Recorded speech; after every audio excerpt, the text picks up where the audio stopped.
Hello everybody, and thank you very much for joining us this afternoon for our webinar in collaboration with Scientifica, From Postdoc to PI, Navigating the Path to Success. My name is Dr. Laura Ashram. I'm the Chief Executive at the British Neuroscience Association, and it's my pleasure to welcome you all today to join this engaging live panel and hear first-hand insights from researchers who have successfully navigated the launching of their own lab. So this webinar today will cover the essential steps to help you transition to independence, including how to make the most of your postdoc, navigating the job market, getting that first grant, and establishing your own lab. Plus, you'll have the opportunity to ask questions during our live Q&A session. So throughout all of the talks, please do use the Q&A function to submit your questions. You can do that at any time throughout the presentations, and our chair will pick those questions up. So without further ado, I'll now hand you over to Adam Jackson, who is a product specialist at Scientifica and will be hosting the event for us today. Adam. Great, thanks Laura. So hello everyone, welcome to the webinar. Yeah, my name's Adam Jackson. I'm a product specialist at Scientifica, where we provide world-leading electrophysiology equipment and experimental support to the scientific community. And yeah, it's a pleasure to be here today for our webinar on navigating the early stages of an academic career. So we all know that making the transition to an independent researcher is both an exciting and a daunting period for young scientists. And so today we have a panel of 4 great speakers who are going to share some of their insights and advice on how to successfully make that career step. So to introduce our speakers today, first we have Dr. Claire Durrant, a tenured group leader at the Centre for Discovery Brain Sciences and an emerging leader in the UK Dementia Research Institute at the University of Edinburgh. Dr. Samuel Sentani, who is an assistant professor in the Department of Translational Neuroscience at Wake Forest University School of Medicine, North Carolina. Dr. Alicia D'Souza, who is an assistant professor in cardiac electrophysiology and a British Heart Foundation Intermediate Fellow in the National Heart and Lung Institute at Imperial College London. And finally, Dr. Russell Morton, who is an assistant professor in the Department of Neurosciences at the University of New Mexico Health Sciences Center. So thank you all for being here today and for sharing some of your personal experiences from your own academic careers. So I thought we could start with the process of, actually getting into a faculty role, from building the right experiences during your postdoc to crafting strong applications and securing early funding. This is obviously a highly competitive stage for early career scientists and can be particularly daunting. So starting with you, Alicia, what experiences would you say have helped you most when preparing to apply for independent positions? Hiya. First of all, thanks, Adam, for the invite. Really delighted to be here contributing to this discussion. So as everyone knows, probably, the bedrock of a good application is a strong publication record. And in my view, a deficit in this area can rarely be compensated for by other things. You need that basis. But beyond that, on reflection, for me, it boiled down to 3 interrelated action points, or my top tips are as follows. The first one is start writing grants early.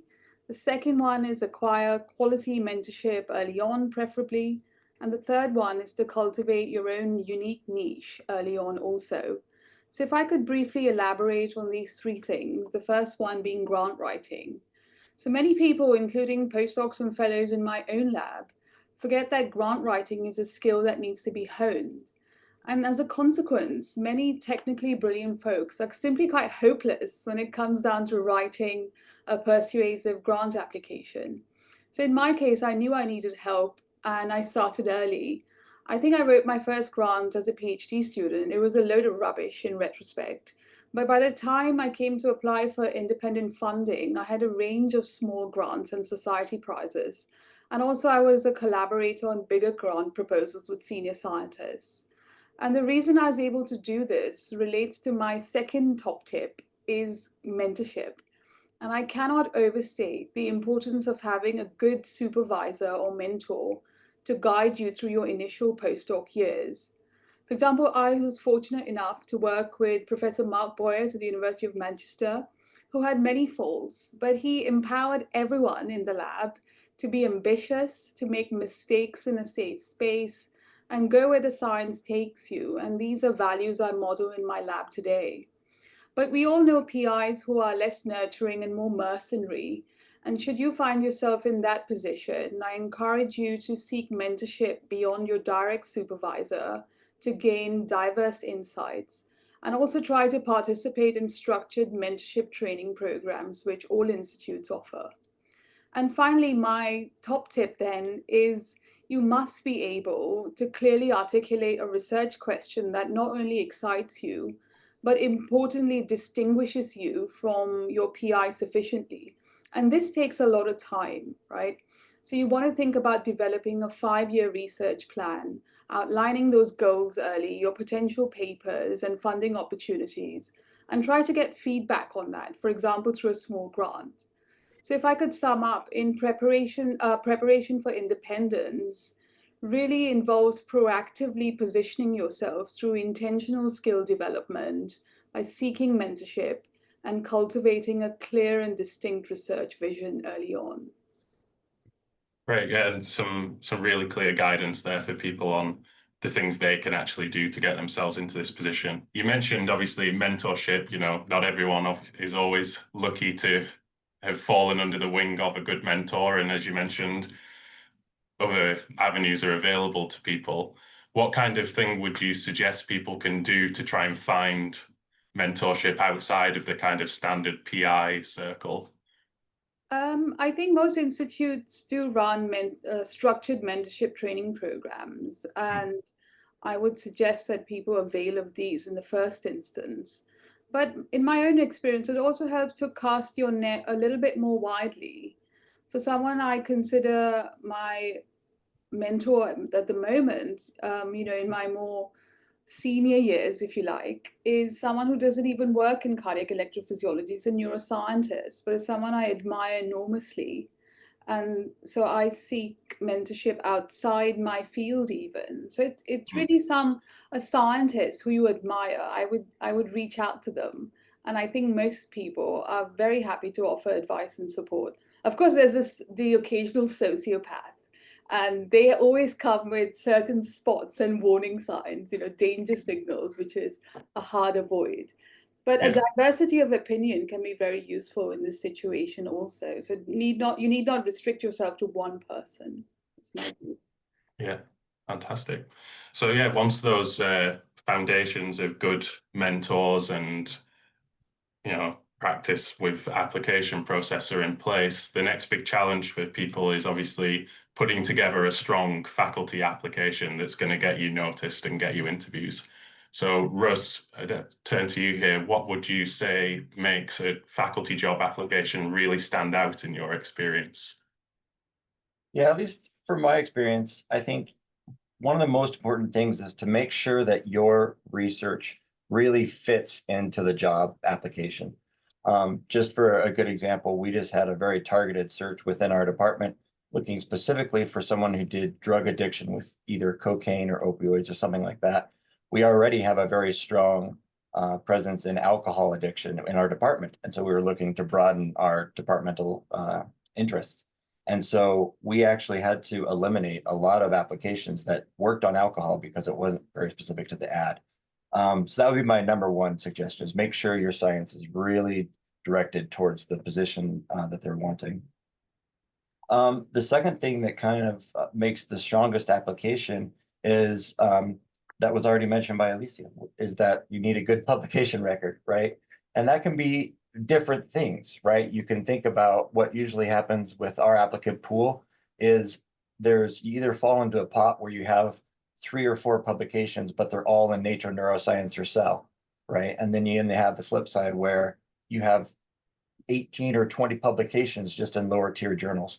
And so, those two situations are hard to measure directly. But as long as it's a good, solid publication record, either lots of smaller papers or a handful of very large papers, goes a long way, and that kind of puts you into that top tier. And so I think that goes back to Alicia's point, where just publish often if you can, as many publications as you can. If you got one in a big high impact journal, that's fantastic. The next thing is usually on our list is grants, right? And so obviously a K99 is a thing that we all chase, right? But not only that is, if you've gotten smaller grants as a graduate student and then also as a postdoc, you've already shown that you've had the track record of you can write grants, you've gotten grants, you've been successful. And then the next thing is your research plan. Spend a lot of time on your research plan. Most of the strongest applications with a research plan is directly copied and pasted from their K99, right? And those are the best because you spent the most time on those documents. And so copying that over, those make the strongest applications. The last thing I would suggest, sorry, I'm cutting out, I think, make yourself independent. Figure out some way that you are not copying the exact same thing your postdoctoral PI has done. And that's a hard thing to do, but make it explicit, saying, this is something that I started on my own, and this is the direction that my independent lab would go in contrast to what your current lab is doing. So those would be my overall suggestions for a really strong application. Yeah. So in terms of thinking about that, displaying your independence, obviously one thing that people do in that situation is seniority in terms of publication being, towards the back end of the publication list, but that's not always something available to people. Can you suggest any other ways that people can go about kind of really highlighting their independent thought and their independent work? Yeah, actually, the one that usually do the best on this is explicitly saying, this is something that my PI has no interest in, and this is something that I'm taking independently of what they may do. So those kind of just offhand comments are usually the best to give the search committee a really good idea that this is really like something that they have done and they're totally independent. And that usually helps to make that distinction. Mm-hmm. Right. Yeah, so obviously preparing the application is only half of the battle. The interviews bring their own set of challenges for people that people need to be prepared for. So turning to you now, Claire, what would you suggest early career researchers should expect from their faculty interviews? Yeah, absolutely. So, I mean, it depends on the kind of interview you're going for, right? So for me, my way into sort of faculty position was via a fellowship. So the fellowship interviews have a very rigid process. They ask you to do a presentation. You should very carefully look at exactly the format that they want for that. Don't try and go freestyle. This is not a time to just ad lib. This is a time that you should know this like the back of your hand. Rehearse it, rehearse it, rehearse it. So by the time you get into that interview panel, you can just breathe out this presentation as part of you. And what they're really looking for at this point is you. Is this your idea? Like Russ said, is this something that your supervisor told you to do? Or is this something that you truly understand, truly believe in, and have the capabilities to actually do yourself? That's the kind of thing they're looking for at the interview point. Usually, by the time you've got to interview, they've decided that the project itself is fundable or it's compatible with the institution and what they're looking for. They won't be wasting time interviewing someone who doesn't have a project that it's attractive to them. So that point of the interview is not necessarily to convince them that the project's a good idea. It's to convince them that you're the right person to be running that project. So bear that in mind at interview. So for a fellowship interview or something similar, you could probably expect anywhere between 3 to 20 senior scientists. I've heard that many on sort of Wellcome Trust panels to be interviewing you. For something like a faculty interview, you might find a fewer kind of number of people.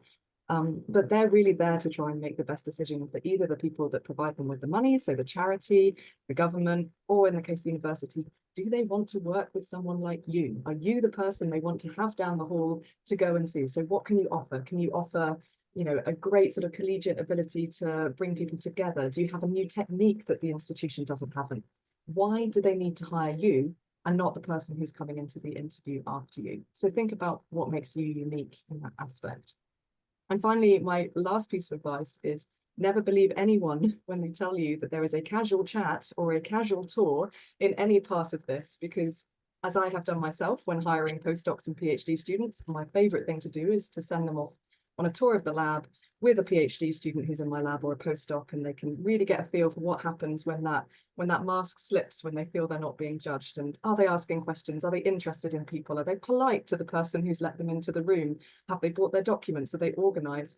All of those things are stuff that you're looking for. And it's an opportunity for you as well to kind of get that backdoor insight into what's happening at the university. So ask questions, ask the people who seem to be avoiding you what it's like to work in that place as well, and try and make the best decision for you.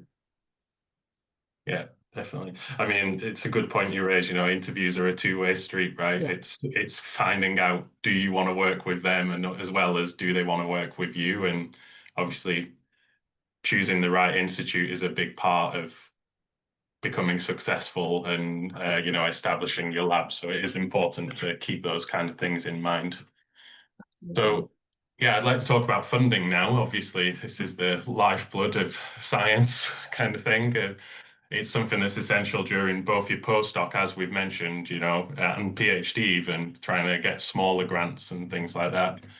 But obviously also very important when trying to establish your independence. So Sam, what would you say makes a grant application truly competitive? Yeah, thanks, Dan, for the question. Yeah, I wish if I had a perfect answer, then I would probably have 100% success rate. So I'll give you my advice, since I do not have 100% success rate. But some things that I've seen as a reviewer of grants and of someone that's I've gotten a few grants here and there, so I would say I'm mildly successful.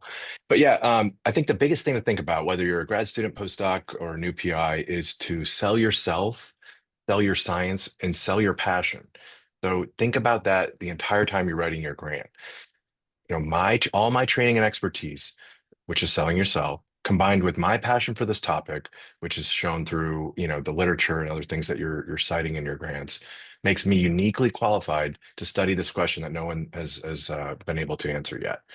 And if you're not fully qualified, bring in people that are. Bring in PI, you know, co-PIs and other people that can help you out with areas that you're trying to grow into. And so, you know, it's really thinking about that and hooking in the reviewer early on. So on hooking the reviewer in, keep your questions straightforward. How does X relate to Y?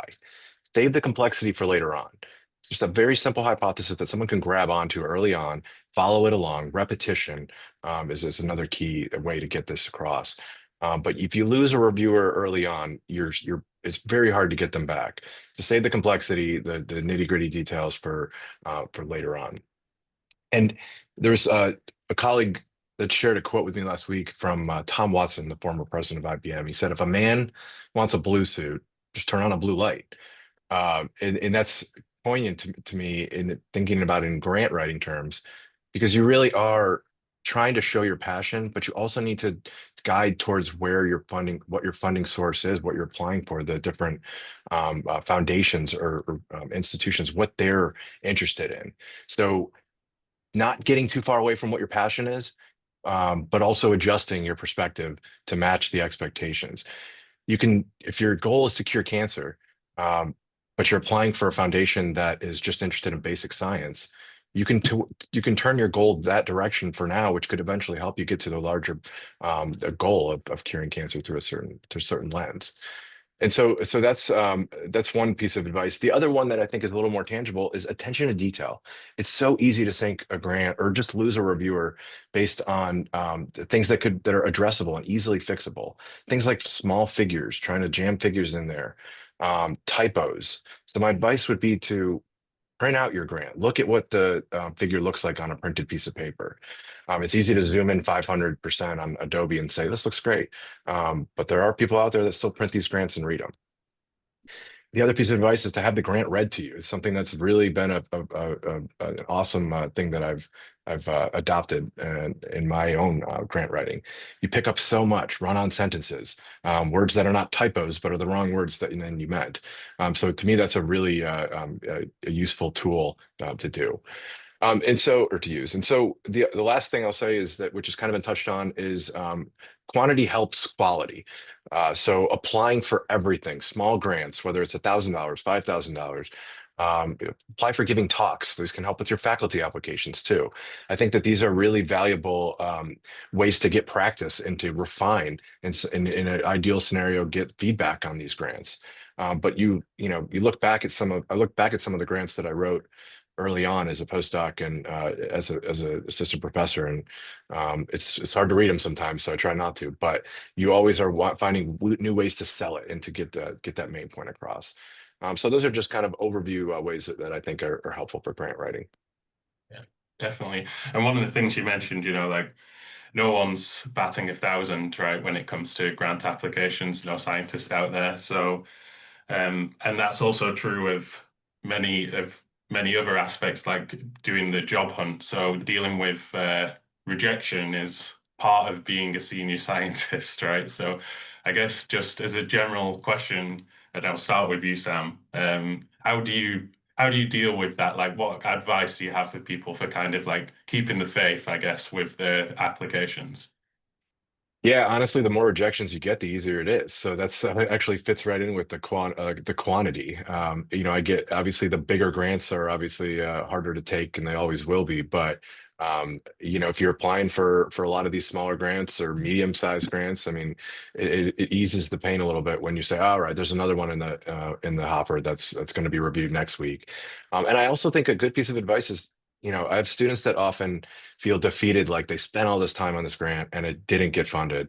But to me, it's like you spent all this time on this grant. Number one, you organize your thoughts. Number two, this grant can easily be reformatted into another grant. So it's never wasted time unless you completely ditch a project.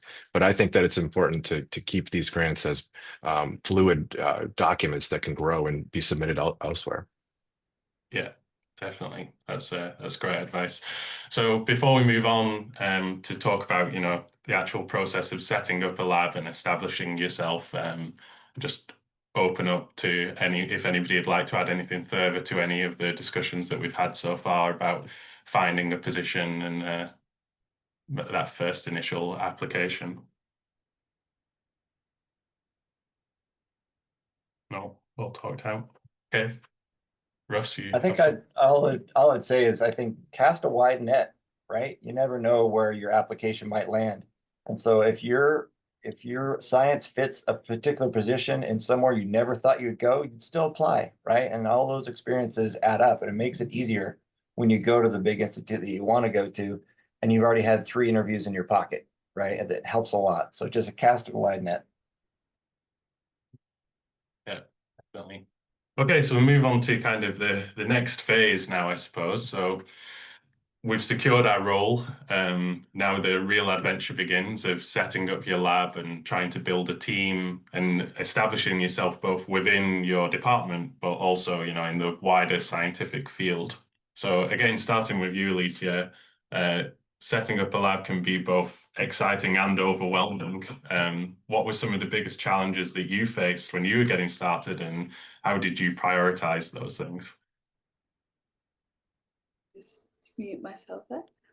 I think the first year of running my lab as an independent fellow was really a humbling experience. And looking back on it, I think it's analogous to probably having a startup in which you're the CEO and the CFO, and you also do the dishes. And if anything breaks, which is, let's face it, every day in electrophysiology, it's up to you to fix it. But once I got past these initial teething problems, the biggest challenge for me personally was the shift from hands-on researcher to lab leader, because that demands new skills and very fast, such as effective delegation, clear communication, and time management, not just your own, but also those around you. Because what becomes obvious very fast is that your vision and expertise might set the initial direction, but your success is contingent on your ability to enable others to conduct research at a high standard. But luckily for me, I've worked with some fantastically talented and dedicated people over the years, and by and large, it's been a pleasure. However, I find it quite hard to sometimes adapt to diverse work styles and also career aspirations. For example, some people in my lab are nocturnal, And in my previous lab, I've had students and also fellows who clearly did not want a career in bench science as I practiced it. And I still find it tricky sometimes to navigate difficult conversations, both professionally and constructively. So it's a learning curve, as with most things. And if I could sum it up, I think the challenge was for me in crystallizing this shift in mindset from thinking only about experiments to thinking about people and projects and really purpose as well. For example, I often think about, are people in my lab happy? How are we operating as a team?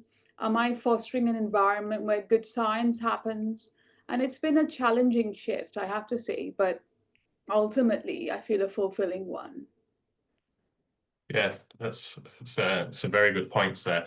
I mean, one thing that's always occurred to me about the early career scientists starting at a lab is just how crucial good recruitment must feel. You know, it's kind of, in many cases, you're a lab of one, and maybe a grad student, maybe a postdoc, if you're able to secure the funding. And really, you're hanging a lot of your hopes on the performance of that individual.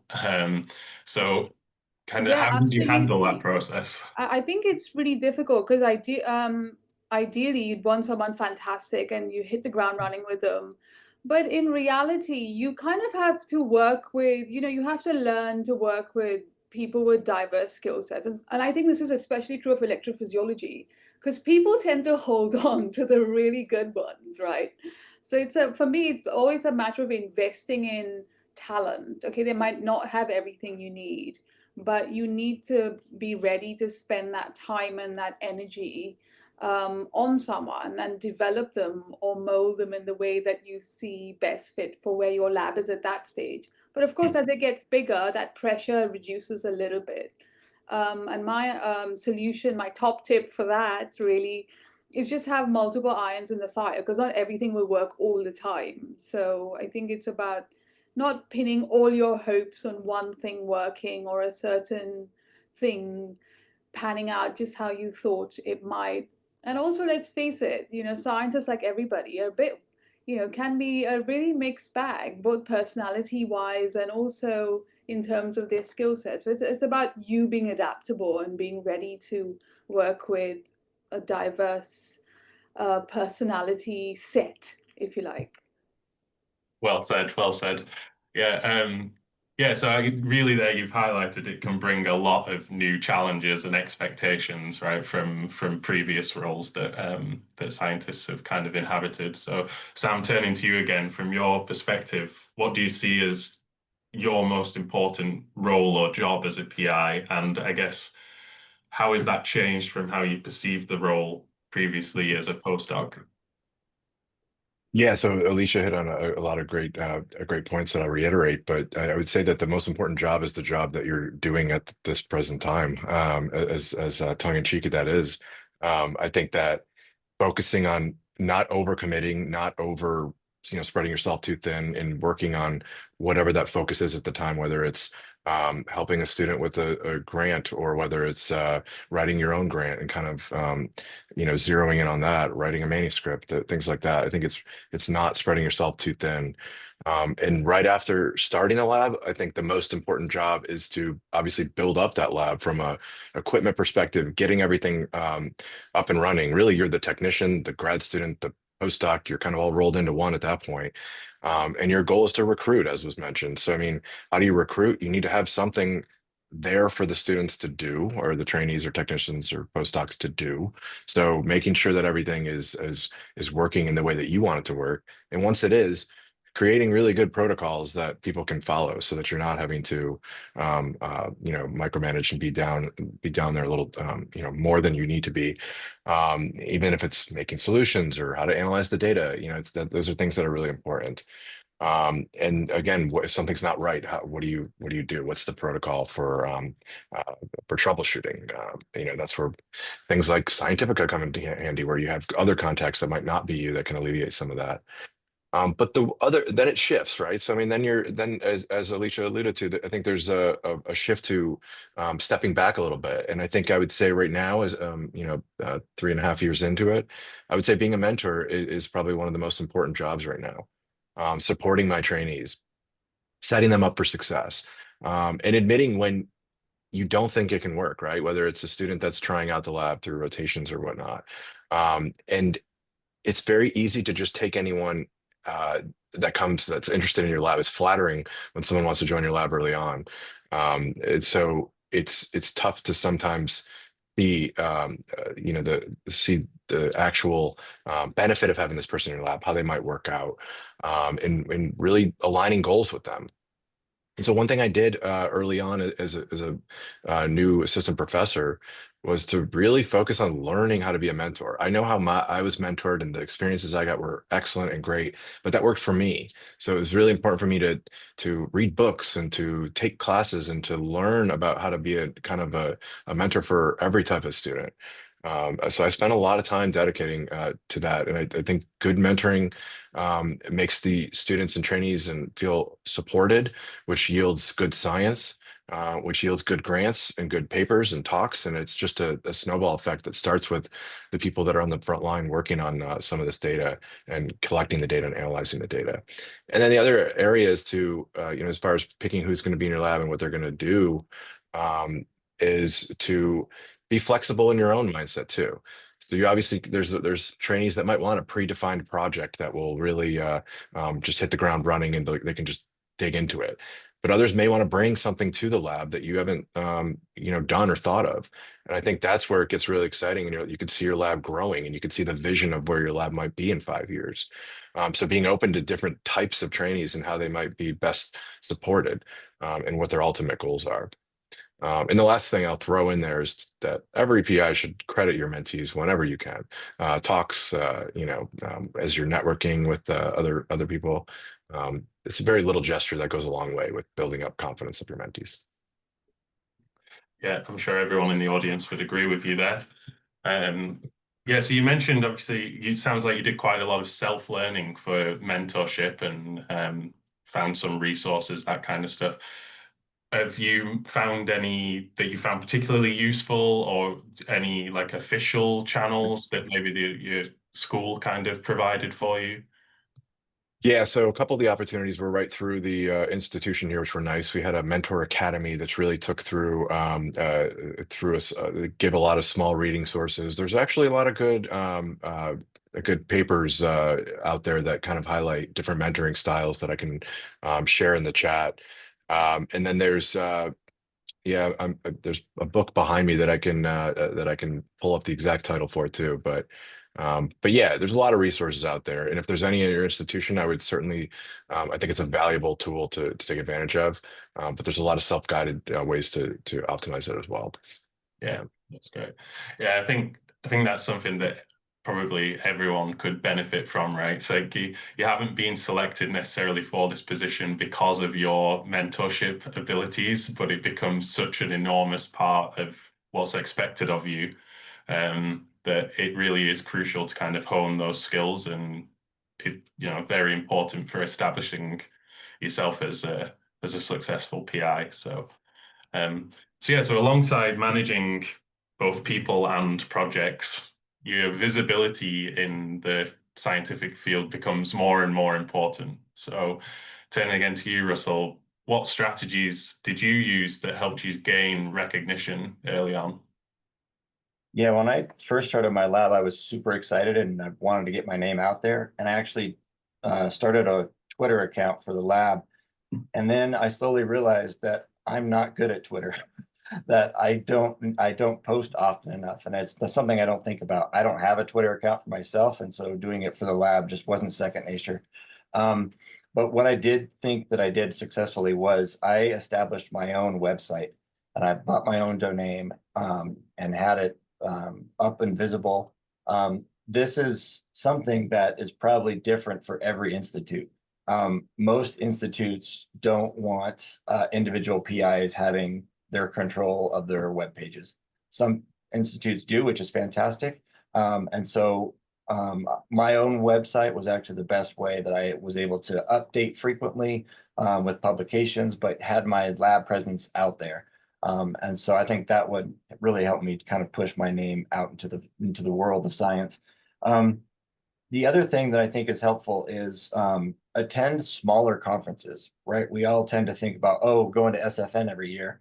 But it's really the smaller conferences where you actually get to talk one-on-one with people in the field, and you really get to know the others who are, you know, the leaders in the field, and the other people's at your stages actually has been the most fruitful, is meeting other assistant professors, trying to get a hold into that field, right? And having that kind of exposure is much more beneficial than attending a 30,000 attendee conference.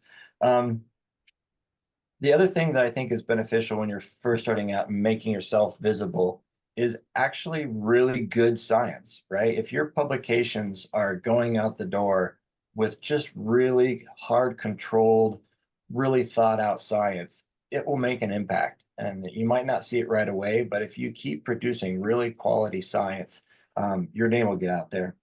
And so I think, you know, it's hard to make a big splash. And if you are on Twitter and you're doing it daily, you can, I've seen lots of people have been very successful for that, but that was just not me. And so I think you need to pay attention to what you're good at and what you're not good at.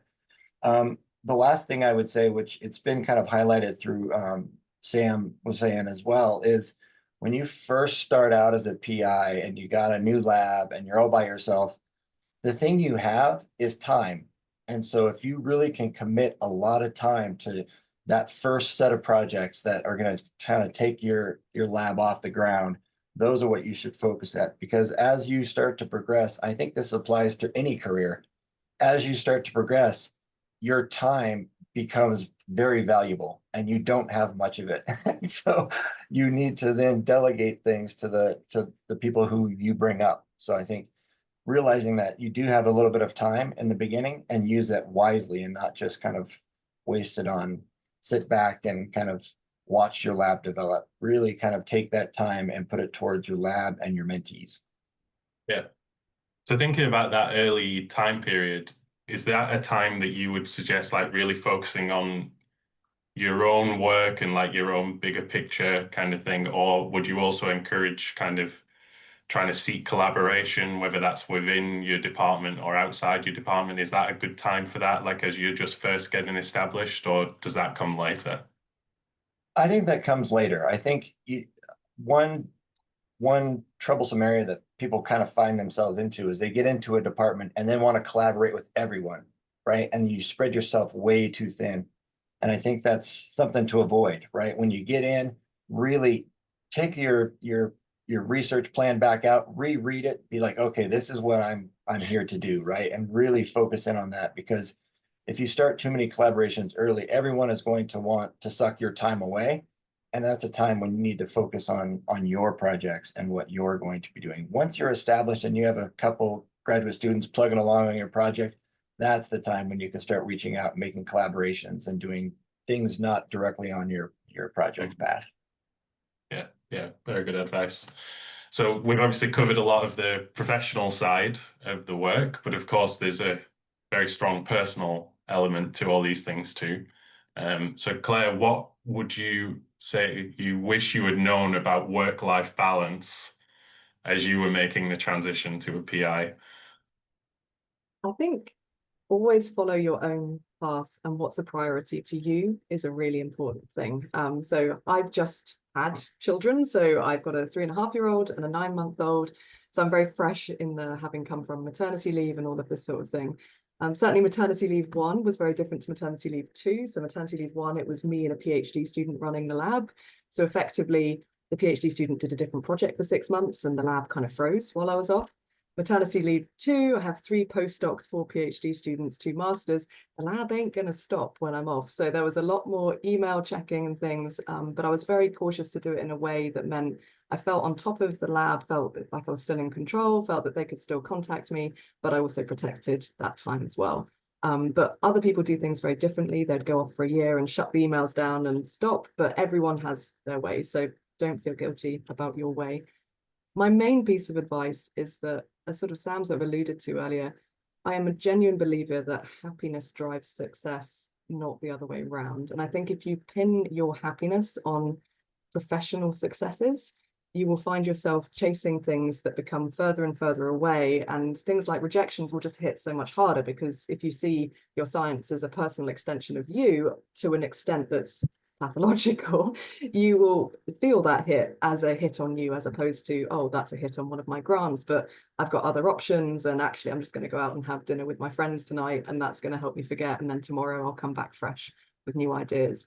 So I really do see some people who put every part of their soul into their job. And for me, certainly, I find having golden time where I can spend time with my children, having time I can get out into the Scottish countryside where I live, that's when my ideas reset. And when I'm rested and fresh, I can really come back into my science and have great ideas.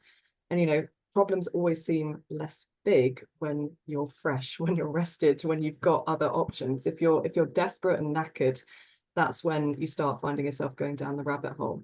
And I think that is infectious to your trainees as well. And that if they're looking after their mental health, if they're working patterns that suit them, they're kind to each other, they're supportive, you're going to have an environment that's producing good science, but also, not to sound too dark, producing science you can trust. I really, really worry about labs where there is this huge pressure that we need to have this paper done by tomorrow. I want to get this high impact thing. You worry that under those circumstances, trainees could be pressured to skip their controls. You know, things might not be done the way you want. You need to have an environment where failure is acceptable and celebrated as a demonstration that someone's doing something rigorously. So in my lab, certainly negative data is seen as positively, and sometimes, if not more positively than positive data, because it means that we're testing things the right way. And I think that comes from people being happy and secure in their environment. So it's a huge priority for me. Not quite sure if I get the balance right all the time, but certainly making sure that you're rested and happy is really crucial. Yeah, very well said. And a lot of those things apply to every career stage, right? You know, it's like also as a postdoc, PhD student, it's very important to find that balance. And if you can find it, you know, both things will benefit, hopefully. So I think that's it's a really good thing for people to focus on. So before we move on to final reflections, just again, open up to see if there's anything else anybody wants to add that we've missed related to kind of setting up your own lab, increasing visibility, or the work-life balance aspect. So I had a point about hiring, really. So I have a triad of qualities that every member of my team must have. And as Alicia said, I love diversity. I love diversity of personalities, skill sets, ideas, and things. So I use this triad as a way of, despite that diversity, what's the things that I want everyone to have in common? And you must be all three of smart. Doesn't have to be academic smart. It can be working out how to solve a problem, the kind of person who can fix an incubator, really motivated to do that. You must be nice, so a decent human to work with, and you must be driven. And that means that you're motivated to go to work every day. You're motivated to solve problems. You're curious. And you can all think of examples probably of people who fulfill two of those criteria, and without the third, are a total nightmare to work with and manage.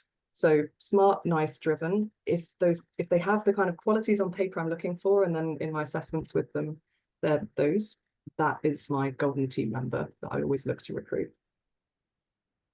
Yeah, very good. I mean, I would say from my personal experience that I was very lucky to have mentors who put a lot of thought into the dynamic that their hiring could create in the lab. So they were very conscious of that and would come and ask us, you know, like, what did you think of this person? Like, how do you think they would fit in? Because, you know, it doesn't take much to really throw off the dynamic of a team. And I always really appreciated that as a PhD student and postdoc. So yeah, I think it's important to have those kind of rules in place. Okay, so to wrap up the formal part of the webinar, I'd like to ask each of you to share one piece of advice that you would give to your earlier self when you were starting out in academia. So we'll start with you, Alicia, please. I think when Claire was speaking, I was just thinking, yeah, that's all the things I did wrong. And I wish I was more mindful in cultivating, especially at the start of my independent lab, carving out time for my own well-being. That's also the time when, my daughter's 8 years old now. And to be honest, some of those early years are just a blur. I was working all the time. I was writing grants all the time. I was building the lab. Everything was breaking at the same time. And looking back, I should have kind of, taken a step back, turn the rheostat down a little bit at least, and, smell the roses every now and then. But as time's gone on, I have started getting a little bit better than that. So yeah, my advice to my former self would be chill out. Russ? Yeah, I think my advice for my younger self would be write early and often in your training. I did not do that. And I was always hyper focused on the next experiment and what was going next and the next control. And my PI did all the writing. And so when I got to be a PI, you realize that's all you do as a PI is write. So if you can do it early and polish it a little bit before you get your independent position, you'll be way better off. Right. Claire? So for me, it's very much never rule yourself out of an opportunity. If you think you hit 50% of the criteria, just go for it. They will tell you no, don't worry. You're not going to get hired and be some great imposter somewhere. If they really think you can't do it, they'll tell you no. So always push the boundaries of what you think. If it's slightly scaring you to apply for something, it's probably a good sign that it's something that's progressing you. And I'd also say, don't try and be really rigid in planning your life out, because you need to be flexible to take opportunities as they come. Don't worry about, well, I'll have kids when I get X fellowship. You can never plan your life. You have no idea what's going to happen around the corner. So always, if you get to 80% sure, just go for it. Think, I really do want kids in the next 5 years. Well, maybe start thinking about it now. Or you think, oh, well, I do really want to get a professorship in the next 5 years. Well, if you start going for these things a bit earlier, there's no shame in that. So I wouldn't say have a rigid life plan. Go with the flow and not worry about exact timelines and I'll do X when I have Y, because you may never get Y. So don't wait for it. Nice. And Sam, finally? Yeah, all great answers that I agree with. So I'll try to find something unique. I will say work-life balance, lowering expectations early on with how long things can take to set up a lab. I thought I would be patching from a cell 2 days after I set up my rig, and things take a lot longer than you think. So set the expectations lower, go with the flow, as Claire said. And as a unique answer, I will say, absorb everything you can from your postdoc lab or wherever you are before you start your position. Take pictures of everything, the systems that are in place for keeping things organized, and really document and absorb it all before you go, because it's a lot easier to do it then than have to bug people that are still in the lab when you're gone. So yeah, I think that is a really good idea. Definitely something I think a lot of us probably wish we would have done at certain times in our lives. So yeah, I just want to thank you all for such great answers to those questions. Really considered and honest and very insightful. So I hope everyone's kind of can take something away from those answers. We're going to shortly move on to the Q&A. But whilst we just quickly organize the questions, I'm going to highlight the role that Scientifica tried to play in supporting researchers making the transition to independence through our lab consultation service. So this is a service that we provide that's really focused on trying to help both new labs and established labs get their systems up and running and working in the best way possible. So whether you are needing to buy all new equipment or whether you've inherited some equipment that needs upgrading, we try and work together with you to try and establish exactly what you need to try and do the exact science that you were trying to do. And we do that through expert recommendations, discussing with you what your plans and aims are. And through that, we can provide this personalized support both on budgets, timelines, and space constraints, all the things that, as Sam mentioned, kind of get in the way and actually stop you from being able to do your science as quickly as you would probably like to. And we aim to work with you basically throughout the entire process. So from day one, when you're just thinking about applying for a grant, we can work with you to provide costings, talk about what you really need and what you don't need, try and make sure that basically at every stage in the process, from application to success to purchasing to install, is a success. So I think a poll will be popping up on your screen shortly to ask if you would like to discuss this with us further. So yeah, please click yes, and we can continue this conversation either about the free lab consultations or just any other equipment needs that you might have. So with that, we will move on to the Q&A. So yeah, people can still enter questions that they would like to be answered. So yeah, just going in for the first one. So when did you know what your niche was? Did you know what research you wanted to do prior to your first postdoc, or did you do a few years before knowing where to go? So yeah, it'd be great if everyone could chip in on the questions, but I'll address that one to you, Russ, if you're happy to give an answer. Yeah, that's totally fine. So I think Claire mentioned it, be flexible, right? You might not, on your day one of your PhD, you may not know where you're going to end up. And so just think about the opportunities that are in front of you. So for instance, I totally changed fields going from a postdoc to a PI because the opportunity was in front of me, right? And so I applied for a position, I got it, and I developed a whole different project. And so you really need to be flexible and look at the opportunities that are in front of you. And one last thing I'll comment to that as well is when you're trying to, in your postdoc, I always called them the Friday afternoon experiments, right? Always try something that you have no idea if it's going to work or not. And that's how you can kind of carve out your niche and independence from your postdoctoral PI, is if you found this one great effect and now you can take it in a new direction. I think those are important things to do as you prepare. There's actually a second part to the question, which I think would be interesting for the American audience. So this question is anonymous, but one thing they mentioned is they're a first-year postdoc who has moved from the UK to the US and is kind of met with this expectation for postdocs to move to independent positions within 5 years, which I would highlight is probably not really the case, at least in the UK.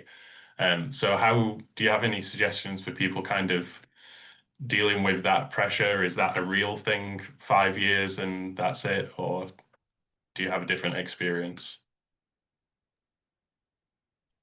Yeah, I mean, it's I would say it's a little more than 5 years. It all depends. I mean, the K99 is R00 route is the most common transition period, which is a 2-year K99 followed by 3 years of funding for independence.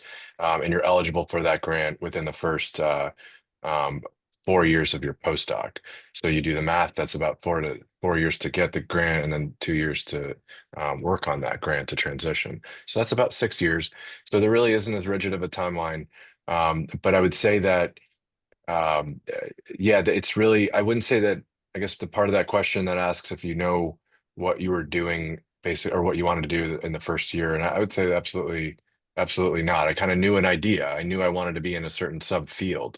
And that I think helps if you keep it broad, is that I want to look, personally, we're interested in studying stress and alcohol use disorder and the interactions between the two. So that's the umbrella, right? But then I can go into a million different directions with where we want to go, and that may change based on what's happening in the field. So I would say think about what you want to do as broadly as you need to think about that, whether it's I want to be in neuroscience, or you could start with that and narrow it down. But I don't think it comes overnight. I think it comes with data. I think it comes with the techniques you're learning, and the questions you're answering. So. Yeah, great, thanks for that. I think this is probably a good question for Claire based on your previous answer, but do you have a skill intelligence competence test for your trainees when you interview them, such as having them solve something or grilling them about their deep knowledge?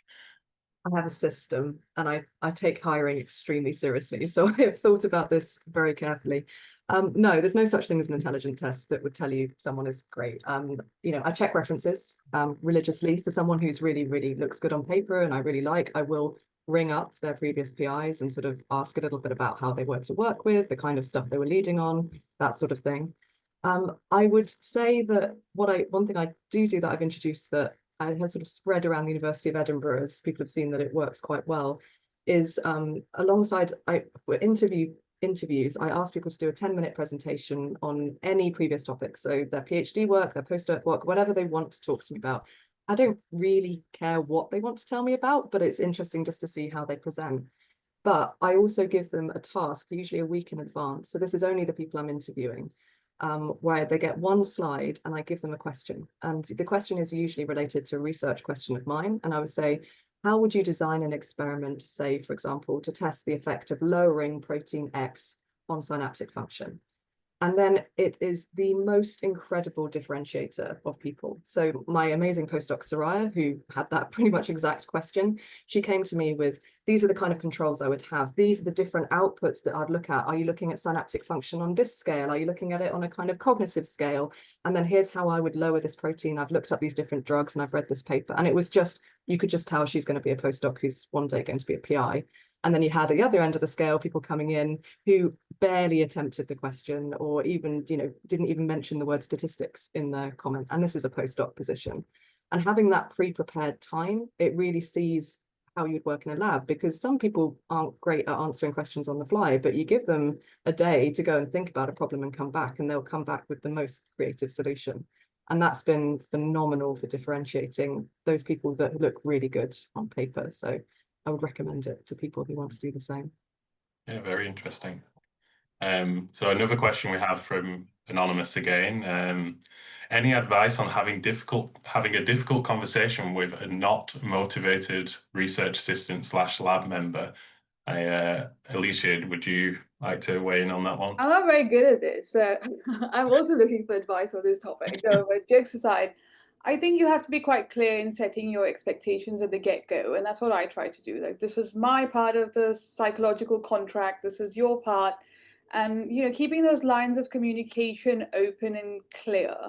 And you know, I worry about this sometimes because you expect a whole lot of people, right? You expect a lot out of them. You expect their dedication and to, you know, give them a kind of half-baked idea and they've got to run with it and really think quite hard and work quite long hours. And we do a lot of work in acutely dissociated, isolated human hearts. So they're here all the time. And I worry that I don't pay them very much, right? So I always try to meet them halfway. I try to see what is the problem. You know, I try to put myself in their situation. They might not want the same career path. They might not want, I try to explore their motivations really, if I'm having trouble in figuring out why someone isn't performing as well as they should. And in my experience, people are, you know, some people clam up in this type of situation.